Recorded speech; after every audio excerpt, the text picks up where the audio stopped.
Welcome to our Sunday specials. Now, the recently concluded primary elections across political parties in the country exposed the need for further amendment to relevant laws if internal democracy must be entrenched in the parties. Correspondent Joke Adisa chronicles the pain of aspirants who lost out in their bid to seek political office.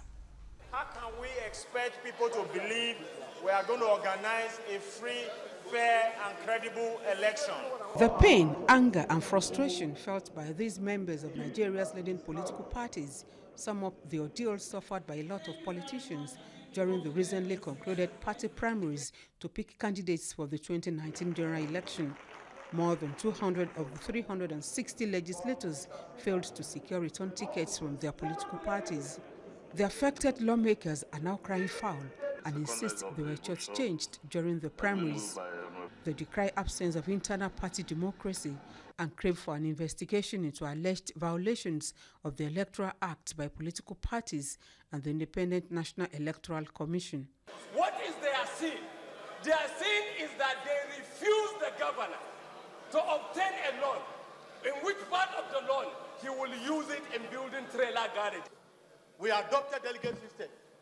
Today, the delegate system has been so monetized that everybody is carrying, oh, we don't want delegate system again. We want direct primaries. And now again, we are now saying the direct primaries have been manipulated. The implication is that political parties are not agents of internal democracy. Some of these projects. At the center of the crisis are state governors and the leadership of political parties, comprising national chairmen and other members of the national executive committees of the political parties. Some of the lawmakers criticized state governors for allegedly manipulating the primaries in some places with the sole objective of imposing their preferred candidates on the parties. Others, like Adekunle Akinlade, the preferred candidate of Governor Ibikule Amosu of Ogun State, insist the national leadership of the party robbed winners in a state of victory. If this motion sees the light of day, it will be an opportunity for us, even after the president maybe assents to this electoral act that has been transmitted to him, to look at other gaps, other lacuna in the electoral act, so that we strengthen the law.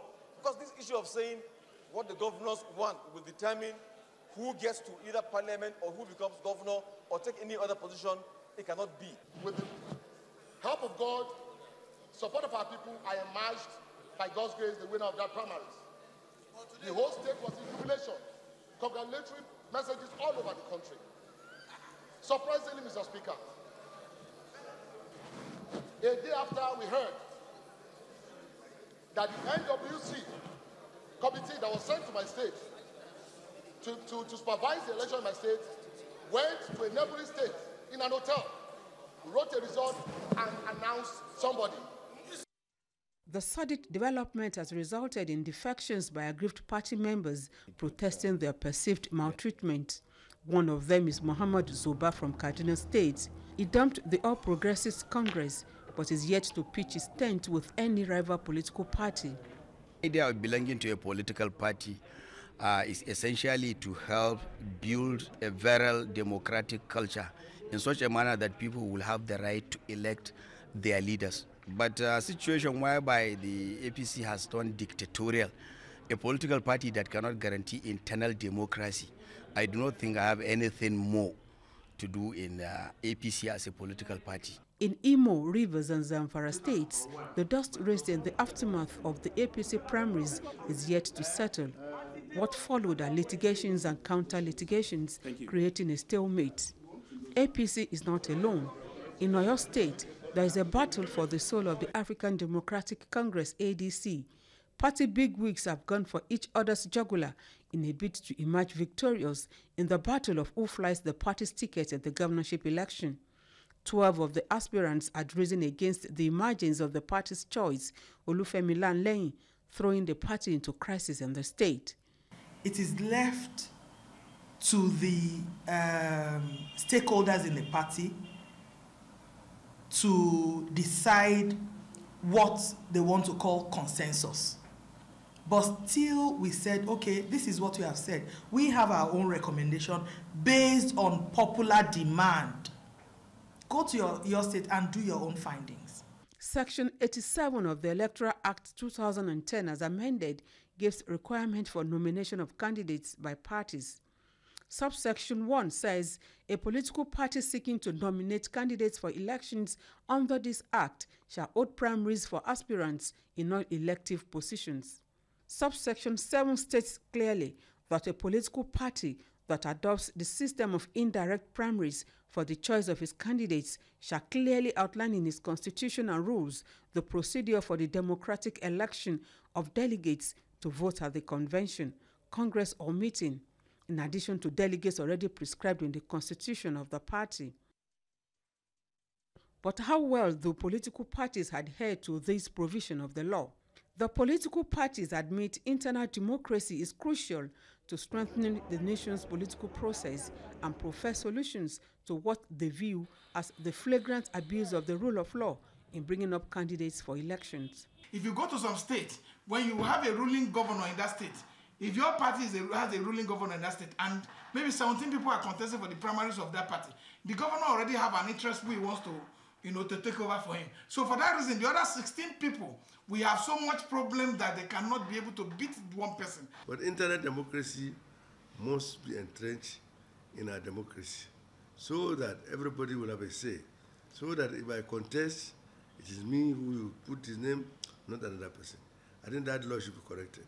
Nigeria's election management body has also received knocks from the politicians who accuse some INEC officials of compromising standards. But INEC exonerates its men from complicity in the internal wranglings of political parties. Rotimi Oyekomi is the chief press secretary to INEC chairman Mahmood Yakubu. It tells me the commission's role is simply to observe and not to meddle in the affairs of the political parties. What the law says is that when you want to conduct your primaries, you notify the commission so that we can monitor. And the commission reserves the right to notify you or not on how we are going to monitor. We can come there without telling you, or we may inform you formally. But our role is just to observe. Parties set out the rules, and the regulations are also known to them. The procedure, for instance, if you want to adopt direct primaries, there's a procedure for that, which they know. If you want to adopt indirect primaries, there's a procedure for that. So our own is just to go and observe. We are not to interfere in the internal processes of what happened. These politicians are divided over further amendments to the Electoral Act and other regulations to give more bite to INEC to enable it entrench internal party democracy. Yes, INEC should play a major role in our party politics. There should be an umpire. INEC can take that role, or another umpire can be set up. The duty of that umpire is to make sure that all parties belong to everybody. Giving INEC more laws to become meddlesome in the internal democracy, in the internal structure of a party, I don't think that is the way to go. That is giving INEC too much role to play. As the 2019 general election inches closer by the day, all actors on the political scene are in agreement that adherence to the rule of law and provision of a level playing field will go a long way to strengthen Nigeria's democratic process, reduce tension, and ensure justice for all. Joke Adisa, TVC News, Abuja.